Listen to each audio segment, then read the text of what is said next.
बच्चों, हम तुमको भगत सिंह के बारे में समझाएंगे। भगत सिंह के बारे में देखो, मैं नास्तिक क्यों हूं भगत सिंह के बारे में आज ध्यान से देखो।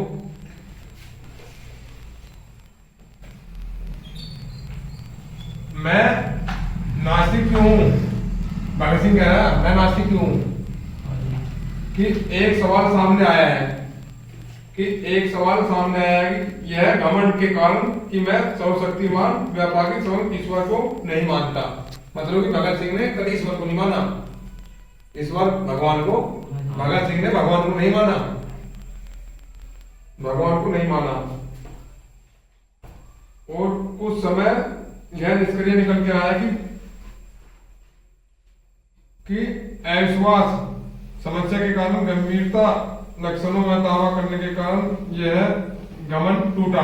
मतलब जो भगत सिंह थे उन्होंने किसी धर्म को नहीं माना, मतलब कि धर्म को नहीं माना।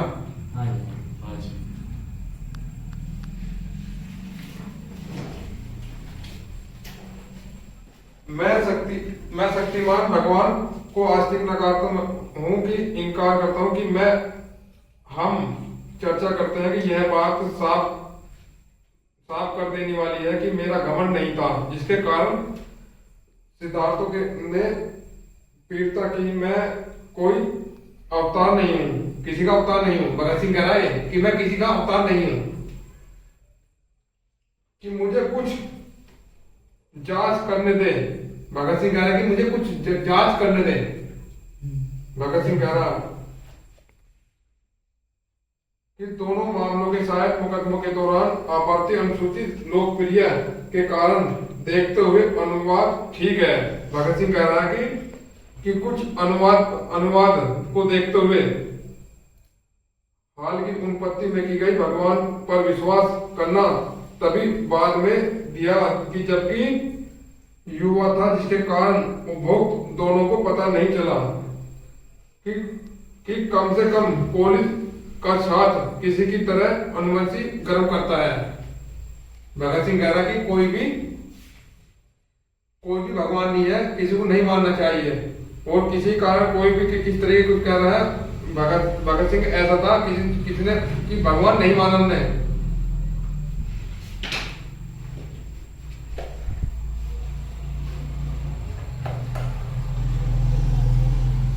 कि जिसके संपर्क में आया है कि हालांकि विश्वास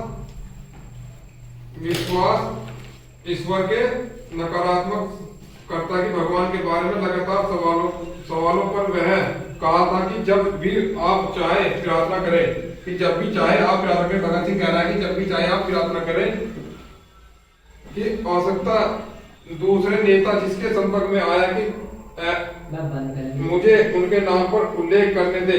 सम्मानित साथी सच्ची मामले में आजीवन अविश्वास सजा भोग रही है, कि आजीवन सजा भोग रही है। भगत सिंह कह रहा है कि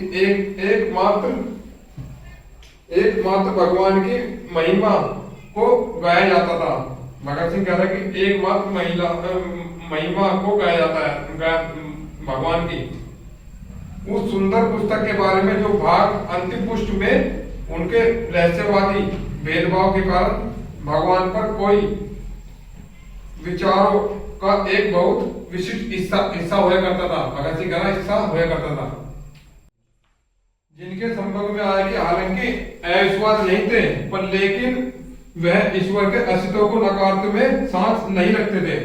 मतलब जो भगत सिंह थे, ईश्वर को उन्होंने तो माना नहीं कि अविश्वास उनकी कौन भगवान है, कोई भगवान नहीं है, कोई भगवान नहीं है। भगत सिंह ने कहा कि कोई भगवान नहीं है। वो मानते हुए कहा कि जब भी आप चाहो प्रार्थना करें। उन्होंने कहा जब भी चाहो आप प्रार्थना करो कि कोई भगवान नहीं है, अविश्वास है, कोई भगवान नहीं है, अविश्वास है। जब आप उस पथ को अपनाने के लिए सांस की आवश्यकता थी, दूसरे नेता जिनके संपर्क में आया वह दंड अविश्वास था, मुझे उनके नाम का उल्लेख करने दे। इन्हें कहा भगत सिंह ने कि मुझे इनके नाम का उल्लेख करने दे। जी बच्चों, भगत सिंह ने कहा। और हिंदी के लिए पढ़ जाती है, सही बच्चों? किसे प्रयोग करनी आती है? मोहित आती है बेटा? आप आओ ऋतिक, आप आओ, आप शुरू से पढ़ो और जैसे मैंने पढ़ाया ना हाँ जी, ऐसे ऐसे दिखाओ सबको पढ़ा के ऐसे, और सामने बिल्कुल ध्यान देखो बच्चों, ध्यान देखो। हालांकि मैंने कभी नहीं सोचा था कि मुझे कभी इस तरह के सवाल का सम्मान करना पड़ेगा, लेकिन कुछ दोस्त के साथ बातचीत ने पूछा, ऐसे संकेत दिया है। अगर मैं बहुत अधिक ना सोच रहा हूँ तो मेरे साथ कुछ समय में संपर्क से वह निकल रहा है कि मैं ईश्वर के वास्तव को बहुत ही नाकार और मेरे बातों में कुछ हरदर्द है। घमंड मेरे व्यवहार का एक हिस्सा है। मेरे साथ की बीच मुझे कुछ कहा जाता है, यह तक कि मेरे मित्र भी दत्त ने भी कभी मुझे यह कहा। रुको एक मिनट, देखो इन्होंने कहा कि मेरे मित्र ने भी साथ दिया, मतलब कि ये कहा कि मेरे मित्र भी कहते थे कि आप क्यों भगवान को नहीं मानते। भगत सिंह कह रहा है कि क्यों भगवान को नहीं मानते, क्यों भगत सिंह ने तो भगवान माना नहीं।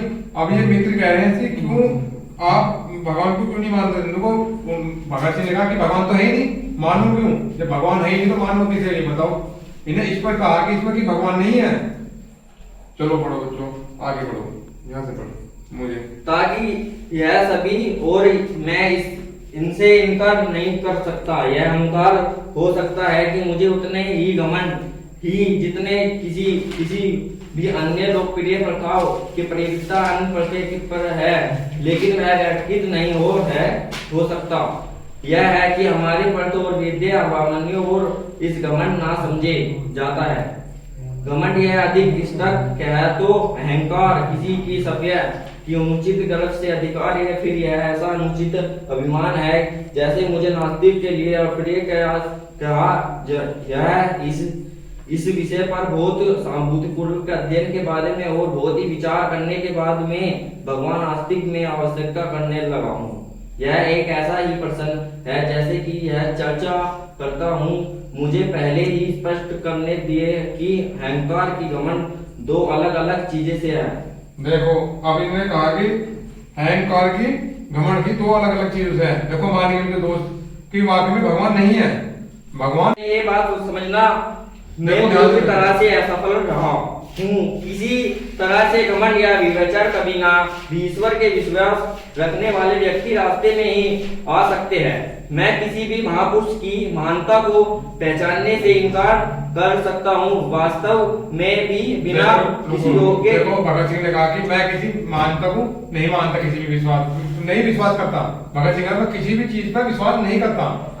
देखो कहानी का योग्यता की है, फिर ऐसी ही तरह से उद्देश्य के लिए आवश्यक है। हमारे गुण के वास्तव में है ना होने पर एक निश्चित मात्रा में लोकप्रिय फासले की हो। हम बाद में चर्चा करेंगे कि यह मैं एक बात सब कर देना चाहता हूँ कि यह मेरा घमंड नहीं है जिनसे मुझे नास्तिक के सिद्धांत को अपने के लिए प्रवृत्त किया है। मैं ना तो कोई ना ही आवश्यक है और ना ही सव्य को सोचे मानवता। एक बात तो यह है वह घमंड नहीं है जिससे मुझे इस सोच की ओर आकर्षित किया है। इस आरोपी की खारिज करने के लिए मुझे आदत की जांच करने देगी। मेरे इन दोस्तों के अनुसार मैं घमंडी हो गया हूँ। दिल्ली बम और हालोर पांडवे दोनों के मामलों में शायद मुकदमे के दौरान प्राप्त अनुचित लोकप्रिय के कारण चले देखते हैं कि इन उनको ठीक है या नहीं। मेरे नास्तिक हाल की उत्पन्न नहीं है। मैं भगवान के वापस करने के तभी बंद कर दिया था जब मैं नास्तिक युवक के जिसमें बारे में उपरोक्त दोस्तों की पता भी नहीं है। कम से कम कॉलेज का छात्र किसी भी तरह के अनुचित गलत का है। देखो रुको प्रधान, आप बैठो, आ जाओ मोहित भाई। मोहित आप पढ़ो इधर से, ऐसे में पढ़ा ना, ऐसे में बैठो। आदत नहीं ले सकता है जो उसे नास्तिक की ओर ले जाए। हालांकि एक कुछ प्रवृत्ति का चेहरा है कि और कुछ अन्य लोगों द्वारा नास्तिक में कभी भी एक महत्व अधीनशील लड़का नहीं है, मेरे अंदर घमंड नहीं, जैसे कि बलशाली में लिप्त होने का कोई सुंदर नहीं है। हालांकि मैं बहुत ही शर्मिंदा स्वाभाविक लड़का हूँ, जिसमें भविष्य में अपने करियर के बारे में कुछ नसीहतवादी विचार थे। और दिनों में मैं एक आदर्श नास्तिक था। मेरे दादाजी, जिनके संरक्षण में मैं बड़ा हुआ, वे एक दुर्यानी आर्य समाजी हैं और आर्यवादी सब कुछ हो सकता है, लेकिन नास्तिक नहीं हो सकता। और अपनी प्राथमिक शिक्षा पूरी होने के कारण के बाद ही लेकिन इन्होंने ADAV स्कूल के दाखिला लिया और पूरे 1 साल के बाद ही वह बिल्डिंग हाउस में रहा। यहाँ सब कुछ भगत सिंह कहा कि मैंने दाखिला लिया, DAV स्कूल में दाखिला लिया। DAV एक कॉलेज है, इसमें दाखिला लिया। फिर उसमें भी इसने ये कहा कि मैं किसी भगवान को नहीं मानता। अच्छा, मैं किसी भगवान को मानता। जिससे इसकी मुलाकात हुई, सब लोग व्यक्ति वे मानते भगवान को, कोई मानता, तो इसने तो सीधा मना कर दिया कि मैं भगवान को मैंने आज तक नहीं माना, नहीं मैं आगे मानने का भगवान को। दाखिला लिया और 1 साल तक वह बोर्डिंग हाउस में रहा। बोर्डिंग हाउस मतलब एक बोर्डिंग कमरा है एक अलग, उसमें रहा अपने अलग एकांत में रहेगी, घर से दूर आके रहा एक, वहां पढ़ाई करी इसने। वो घंटों गायत्री मंत्र में पाठ करता था, मतलब एक कोई मंत्र था उसका जो पाठ अपना गायत्री मंत्र हो तो उसे पढ़ता था। बस ये भगत सिंह उसी पाठ में पढ़ता था और वैसे किसी भगवान को माना, किसी चीज को नहीं माना थे, भाई एक गायत्री पत्र पढ़ता था, उस पर ध्यान रखता था। पढ़ो बेटा आगे। उन दिनों में एक आदर्श भक्त था। बाद में मैंने अपने माता पिता साथ रहने लगा। धर्म के रूढ़िवादी के मामले में मैं उदारवादी है। इसकी शिक्षा के माध्यम से मैंने अपने जीवन को स्वतंत्र के उद्देश्य के लिए संपत्तित करने का मन बनाया, लेकिन वे नास्तिक नहीं थे, वे दृढ़ आस्थावादी थे। मुझे रोज प्रार्थना नहीं करने देते थे, प्रोत्साहित करते थे। तो इस तरह के बड़ा हुआ।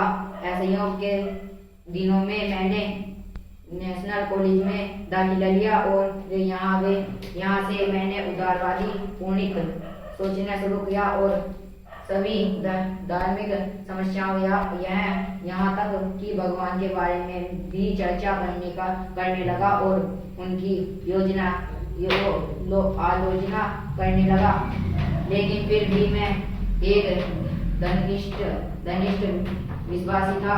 उस समय तक मैंने लंबे बाल रखने शुरू किए और लेकिन मैंने किसी भी धर्म या किसी अन्य धर्म की पौराणिक कथाओं और सिद्धांतों पर विश्वास नहीं किया। देखो इसने कहा कर सकता बेटा, देखो इसने कहा कि मैं एक धार्मिक विश्वासी था कि मैं लंबे बाल रखना शुरू कर दिया, कि भगत सिंह ने लंबे बाल रखने शुरू कर दिए। उसने कहा कि मैं किसी धर्म को भी नहीं मानता था। अब इसमें लिखा हुआ है कि मैं किसी धर्म को भी नहीं मानता था और कथाओं और सिद्धांतों पर विश्वास नहीं करता था। किसी कथाओं पर विश्वास नहीं करता था, किसी सिद्धांत पर विश्वास नहीं करता था, भगत सिंह कह रहा है। और मुझे भगवान के सिद्धांत में दंडी विश्वास था, मतलब दंडी मतलब कि मैं विश्वास ही नहीं करना पसंद करता था किसी भी धर्म में, कुछ नहीं करता था। बेटा पढ़ो आगे हो। आगे चलकर मैंने क्रांतिकारी दल में शामिल हो गया। पहले नेता जिनमें संपर्क में मैं आया हल्के आश्वस्ति नहीं थे, लेकिन यह ईश्वर के अस्तित्व को नकारने का साहस नहीं कर सकते थे। भगवान के बारे में मैंने लगातार सवालों पर वह कहा करते थे, जब भी आप चाहें प्रार्थना करें। अब उस पंथ को अपनाने के लिए नास्तिक साहस की आवश्यकता थी। दूसरे नेता उनके संपर्क में आए वह दुंडित अस्तित्व थे। उन्होंने अपने नाम का उल्लेख करने दे। सम्मानित साथी श्री संतचंद सामान्य लिए जो अब क्रांतिकारिक पंडित मानने में आजीवन कारावास की सजा भोग रहे थे। उनकी प्रसिद्ध और एकमात्र पुस्तक बंदी जीवन या अस्तित्व जीवन के बारे में यह पहले पृष्ठ पर भगवान की महिलाओं को गया और उस सुंदर पुस्तक के बाद दूसरे भाग के अंतिम पृष्ठ में उनके सहस्रादि वेदनाकार के कारण भगवान पर की गई प्रशंसा उनके विचारों का एक बहुत विशिष्ट हिस्सा था। ये वास्तविक यूनिट लेवल क्रांतिकारी। देखो अब इसने कहा कि उस सुंदर पुस्तक के बारे में कि भाग के अंतिम पृष्ठ में उनके रहस्यवादी वेदांतवाद के कारण भगवान पर की गई एक प्रसन्नता उनके विचारों पर एक बहुत विशिष्ट हिस्सा। बेटा बैठो, मैं बैठूंगा।